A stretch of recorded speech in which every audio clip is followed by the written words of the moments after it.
কৃষক ভাইরা দেশ এবং দেশের বাইরের যে যেখান থেকে দেখছেন সবাইকে স্বাগত জানাচ্ছি আমার বাংলা কৃষি চ্যানেলে। তো কৃষক ভাইরা, আমি আছি বরাবরের মতো মোস্তাফিজুর রহমান মজনু আপনাদের সঙ্গে। আজকের ভিডিওতে আপনাদের সামনে উপস্থাপন করতে যাচ্ছি চলতি বৈরু মৌসুমে আমি কিন্তু মোটামুটি বিঘাখানেক জমিতে বিনা ধান 25 কিন্তু বীজ করার লক্ষ্যে কিন্তু চাষ করেছি। আর এখানে কিন্তু দেখতে পাচ্ছেন যে সেই বিনা ধান 25 কিন্তু কর্তন করা হচ্ছে। আর এই বিনা ধান কর্তনের অবস্থা আপনাদের সঙ্গে তুলে ধরবো এবং এই বিনা ধান 25-এর বীজটা বাংলাদেশে যে কোনো জায়গা থেকে কিভাবে সংগ্রহ করতে পারবেন এই বিষয়ে বিস্তারিত উপস্থাপন করতে যাচ্ছি। তো এখন পর্যন্ত যারা আমার চ্যানেলটি সাবস্ক্রাইব করেনি অবশ্যই চ্যানেলটি সাবস্ক্রাইব করে বেল আইকনে ক্লিক করে নেবেন, যাতে এরকম কৃষি তথ্যমূলক যে কোনো ভিডিওর আপডেট সবার আগে পেতে পারেন। আজকে কিন্তু বিনা জাতের যে বিনা ধান 25 এটা কিন্তু কর্তন করা হচ্ছে। আর আপনারা জেনেছিলেন যে এই বিনা ধান 25 কিন্তু আমি মোটামুটি আজকে থেকে প্রায় 110 দিন পূর্বে কিন্তু এই জমিতে রোপণ করেছিলাম। আর এখানে কি পরিমাণ সার বালাইনাশকগুলো স্প্রে করেছি এগুলো কিন্তু ধাপে ধাপে আপনাদের সামনে তুলে ধরেছি। এছাড়াও বিনা ধান 25 চাষ ব্যবস্থাপনা সম্পর্কে কিন্তু একটি বিস্তারিত ভিডিও রয়েছে আমার চ্যানেলে, সেটি দেখে আসতে পারেন। এছাড়াও বিনা ধান 25 এবং অন্যান্য জাতের ধানগুলো কিভাবে শোধন করতে হয় এই বিষয়ে কিন্তু কিছু ভিডিও রয়েছে, সেটিও দেখে আসতে পারেন। তো কৃষক ভাইরা, সময় নষ্ট না করে সরাসরি চলে যাব কৃষকের কাছে। তাদের কাছ থেকে শুনবো যে আমাদের এই অঞ্চলে যে সকল ধান চাষ করা হয়েছে তো সেই সকল ধানের সঙ্গে আমাদের এই বিনা ধান 25-এর পার্থক্যটা কেমন এবং রোগবালাই কেমন, সার ব্যবস্থাপনা কেমন লাগে, তো এই বিষয়ে ওনার সঙ্গে কথা বলবো। এই পর্যায়ে কথা বলবো একজন কৃষকের সঙ্গে, মোহাম্মদ নিজামুদ্দিন দাদার সঙ্গে। আপনি তো মোটামুটি দেখা যাচ্ছে যে মৌসুমের শুরু থেকেই মোটা থেকে শুরু করে চিকন জাতের অনেক ধান কাটলেন, তো এখানেও বিনা ধান 25 কর্তন করতেছেন। তো একটু দেখান আপনার হাতের যে ধানগুলো, প্রথমে একটু দেখান যে আসলে কি পরিমাণ হয়েছে। একটু ধরে থাকেন, হ্যাঁ ধরে থাকেন, সমস্যা নাই। হ্যাঁ, তো দেখতে পাচ্ছেন। তো তাহলে আপনার যেটি বক্তব্য সেটি হচ্ছে যে অন্যান্য জাতের যে চিকন ধান কাটলেন, তো এই ধানটার সাথে অন্যান্য চিকন জাতের পার্থক্যটা কি? চাল ধানটা কেমন, চিকন না মোটা, বা গাছটা কেমন? আর রোগবালাই অন্যান্য জাতের মধ্যে 28, 29 জাতে যে ব্লাস্ট ধরে এই ধানটা, তাতে কি কোনো ব্লাস্টের কোনো সম্ভাবনা আছে কিনা এই কথাটা আপনি একটু বলেন। আচ্ছা, এই ধানে কোনো ব্লাস্ট নাই, কোনো ধানের কোনো নাই, গাছ ভালো, ধান ভালো। এই বিনা ধান 25 সম্পর্কে আর একটু কথা বলবো। আরেকজন কৃষক আমার শ্রদ্ধেয় চাচা মোহাম্মদ তাইজুল ইসলাম ড্রাইভার চাচা, তো ওনার কাছে কিন্তু বিস্তারিত জানবো এই ধান সম্পর্কে। তো চাচা, আপনার এই ধান নিয়ে কি মত? ধানটা চিকন না মোটা, বা রোগবালাই কেমন খড় হতে পারে, তো এই বিষয়ে যদি আপনি কিছু বলতেন। ধানটা খুবই ফলনে ভালো, ধানটার কোনো রোগ ব্যাধ নাই, কিচ্ছু নাই। ধানটা এই অবস্থায় আমরা শোধন করছি, শোধন করে হেরে দিচ্ছি, ক্ষেতটা গাছছি, তখন আল্লাহ রকম কোনো বালা মুসিবত কিছু দেখা যায় নাই।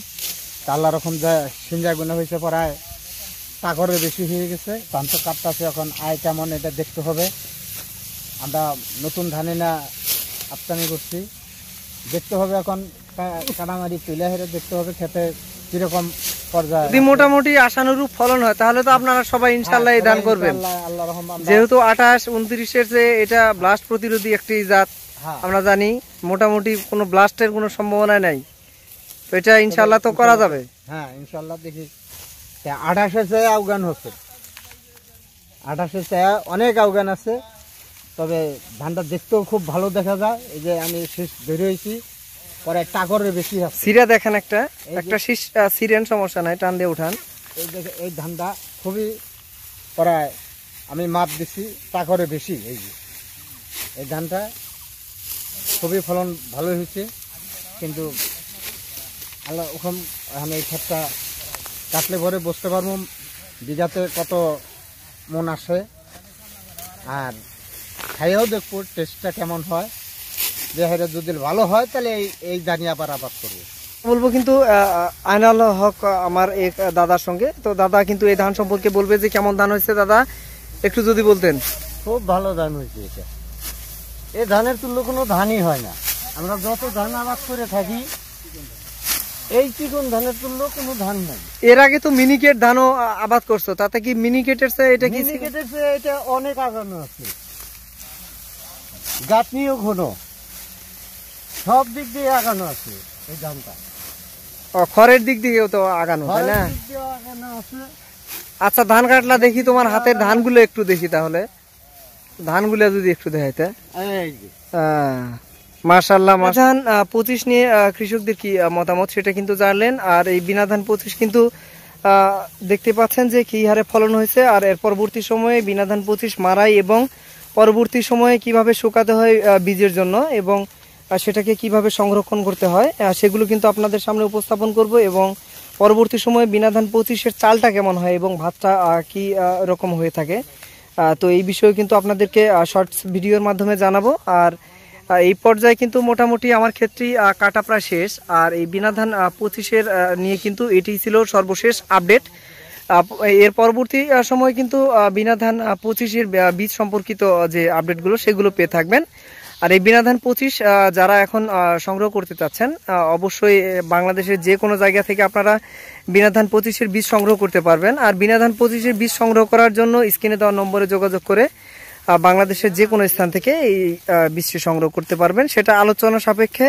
বাংলাদেশ বিনা ধান 25-এর সর্বশেষ আপডেটে আপনাদের আরেকটি কথা জানাতে যাচ্ছি, সেটি হচ্ছে যে যারা বিনা ধান 25 10 কেজির ওপরে যে কোনো জায়গা থেকে ক্রয় করবেন, তাহলে কিন্তু যেহেতু আমার এই বীজটি হাতে রাখা বীজ, সেহেতু বীজটি একটু শোধনের প্রয়োজন রয়েছে। বীজটা ভিজাবেন তখন কিন্তু অবশ্যই বীজটি শোধন করে নিতে হবে। আর এজন্য 10 কেজির ওপরে যারা বীজ নেবেন, মোটামুটি 25 গ্রামের উপরে কিন্তু শোধনের জন্য যে মেডিসিনটি, সেটি কিন্তু আপনাদেরকে একদম ফ্রি দিয়ে থাকবো।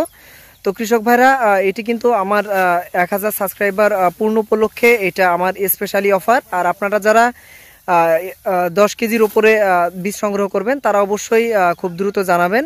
অবশ্যই তাদেরকে কার্বনডাজিম গ্রুপের অটোস্টিন যেটি রয়েছে, সেটি 25 গ্রাম কিন্তু প্রতি 10 কেজি বীজের সঙ্গে আপনারা পেয়ে যাবেন। তো কৃষক ভাইরা, দেরি না করে বীজ থাকা সময়ে আপনারা বাংলাদেশের যে কোনো জায়গা থেকে অর্ডার করে বীজ নিতে পারবেন। এই জন্য ডেসক্রিপশন এবং স্ক্রিনে দেওয়া নম্বরে যোগাযোগ করতে পারেন। তো কৃষক ভাইরা, সকলে বুঝতে পেরেছেন যে বিনা ধান 25-এর আসলে ফলনটা কেমন, এটা কিন্তু আপনারা মারাই করার পরেই বুঝতে পারবেন। তো কৃষক ভাইরা, এই ছিল আজকের ভিডিও। তো ভিডিওটি যদি ভালো লেগে থাকে অবশ্যই ভিডিওতে লাইক শেয়ার করতে ভুলবেন না। আর কমেন্টের মাধ্যমে আপনার গুরুত্বপূর্ণ মতামত জানাতে পারেন।